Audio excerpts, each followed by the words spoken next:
Tafadhali na waomba The cheers at Nyayo Stadium had barely settled when the country split into two. On one side, thunderous celebration, on the other, a digital uproar that turned Jamhuri Day into a national debate, all because President William Ruto did something no one expected.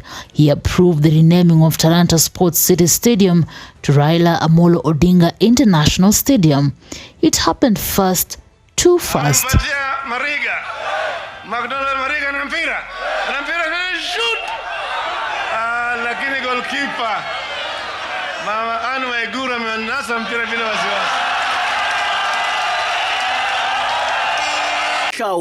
Governor Johnson Sakaja had just stepped off the podium after a bold plea.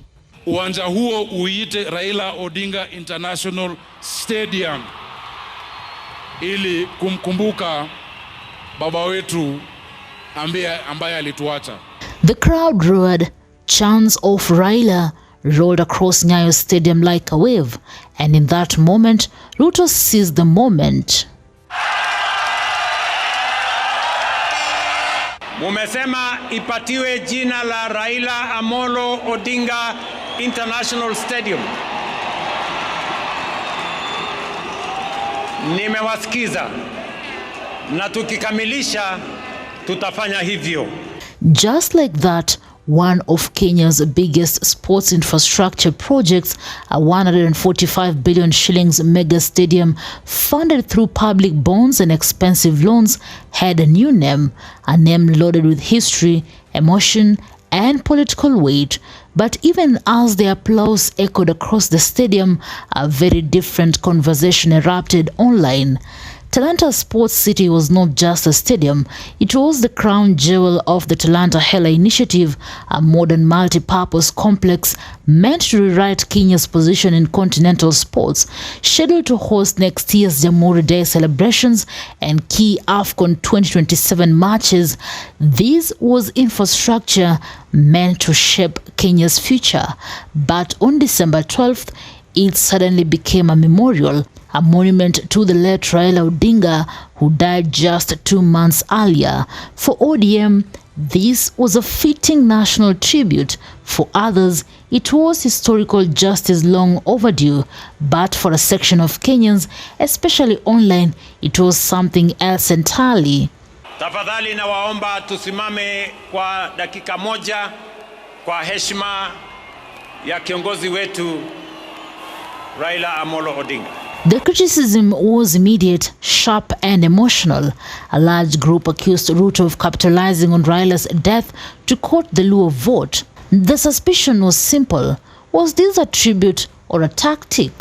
Kenyans struggling under high taxes, rising debt and crippling inflation saw the renaming as misplaced political theatre. With 145 billion shillings price tag and interest piling up, some saw the renaming as a distraction from real economic pain. Another group was tired of naming public infrastructure after politicians. One Kenyan wrote, projects funded by taxpayers should not carry the names of individuals.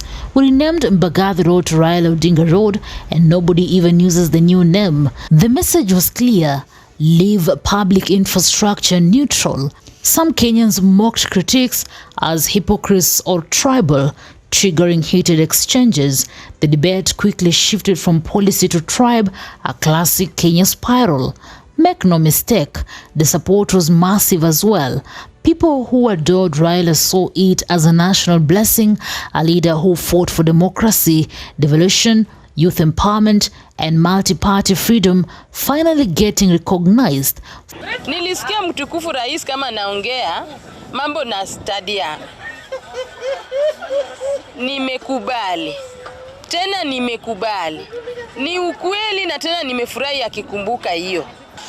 Raila Amolo Odinga is a hero.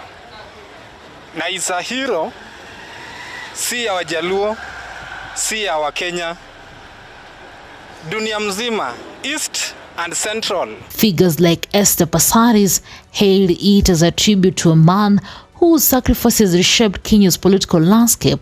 Even critics admitted one thing: Raila Odinga, even in death, remains the center of conversation. Globally, naming major infrastructure after political figures is normal. But Kenya is not just any nation, it is politically charged, deeply polarized, and always election ready. So this renaming lands in a very delicate moment. Raila is gone, ODM is fractured internally, Ruto is preparing for 2027, the Luo vote is leaderless, national frustration is high. This tribute may unite the nation or fuel the belief that Ruto is playing emotional chess with a grieving community. Construction will be completed in early 2026. Jamhuri Day may be hosted there next year, and Raila's name will dominate the stadium skyline. But the real test will be public adoption. Will Kenyans call it Raila Odinga International Stadium, or will Talanta Stadium survive the renaming like Mbagathi Road did? And more importantly, will this tribute heal Kenya or harden its political divides ahead of 2027? For now, the nation remains split, but one thing is undeniable. Even in death, Raila Amolo Odinga remains one of the most powerful names in Kenya's political imagination. Newsroom, Maisha TV, Reader Kering Chebet.